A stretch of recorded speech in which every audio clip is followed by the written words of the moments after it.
Real Sociedad, Real Madrid, une équipe offensive pour la demi-finale. La question se pose et nous en parlons dans cette nouvelle capsule vidéo. Le 11 titulaire que devrait aligner le Real Madrid face à la Real Sociedad mercredi 26 février à partir de 20h30 au stade d'Anoeta pour le match aller de la demi-finale de la Coupe du Roi. N'oubliez surtout pas de nous donner vos avis, de commenter, de liker et de partager pour que la vidéo soit recommandée à d'autres personnes. Eh bien oui, la Casablanca devra faire le travail. À San Sebastián, l'équipe madrilène affronte la Real Sociedad ce mercredi 26 février à partir de 20h30 au Real Arena à Anoeta dans le cadre de la demi-finale allée de la Copa del Rey. Après sa victoire en championnat face à Girona ou Girona dimanche dernier, le Real Madrid arrive gonflé à bloc et avec beaucoup de rotation dans l'effectif afin d'enchaîner le Real, ou bien avant d'enchaîner le Real Betis en Liga espagnole, puis l'Atlético de Madrid en Ligue des Champions, les Rory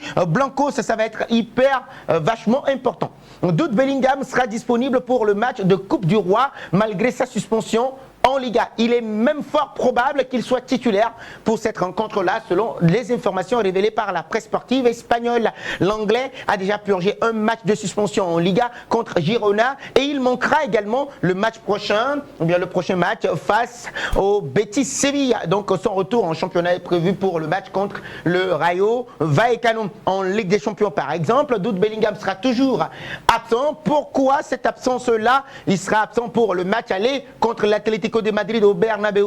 Eh bien oui, absence due justement à son troisième carton jaune reçu lors du match retour contre Manchester City de Pep Guardiola. Rappelez-vous la faute sur Phil Foden. Jude Bellingham sera cependant présent pour le match retour au stade Wanda Metropolitano contre les Rory Blancos de l'Atlético de Madrid. Donc le match face à la Real Sociedad offre également une nouvelle occasion, une nouvelle opportunité aux natifs de Birmingham de ne pas trop se refroidir malgré le fait de ne pas pouvoir affronter les prochaines échéances avec ses coéquipiers pour à la fois la Ligue des Champions face aux Rory Blancos.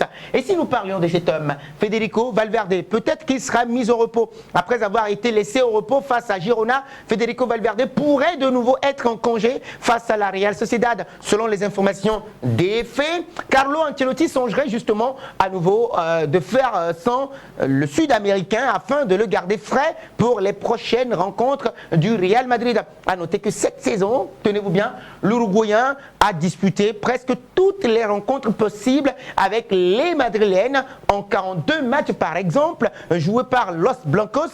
El Pajarito a disputé 3477 minutes sur les 3810 possibles en 41 parties et a été titulaire 40 fois s'il vous plaît.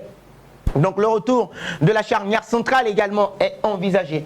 Alaba, Antonio Rudiger, si c'est le plan Raúl Asensio, Rudiger pour Don Carlo Ancelotti, il se peut justement, selon les informations rapportées au journal du Real Madrid, que l'Allemand, maintenant en forme, l'Italien comptera forcément sur son expérience pour accompagner la jeunesse en défense centrale. Cela dit, David Alaba peut-être pourrait aussi enchaîner contre la Real Sociedad 434 jours après s'être fait les croisés. Rappelez-vous, l'Autrichien avait refait son retour dans le 11 titulaire des Madrilènes face à Girona. Donc le défenseur central a disputé 73 minutes face aux Catalans et sa prestation n'a pas du tout déplu aux supporters. Donc si David Alaba venait à être titulaire, Antonio Rudiger par exemple, oui il faut le rappeler encore une fois, devrait l'accompagner. Donc l'Allemand avait aussi été ménagé face à Girona et il n'avait que disputer les 5 dernières minutes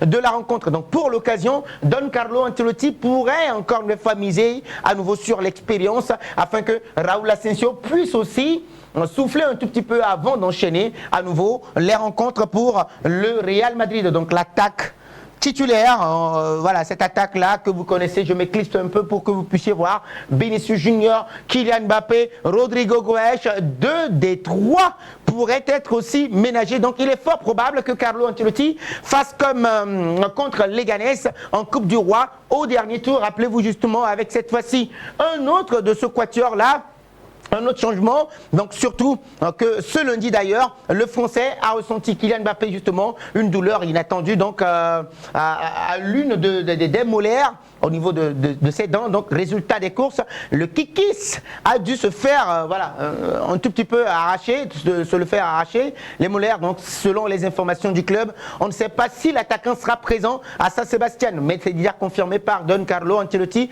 Donc face au Pepineros, le Real Madrid avait lancé une attaque Rodrigo, Hendrick, Brahim Diaz avec Arda Güler en tant que milieu de terrain.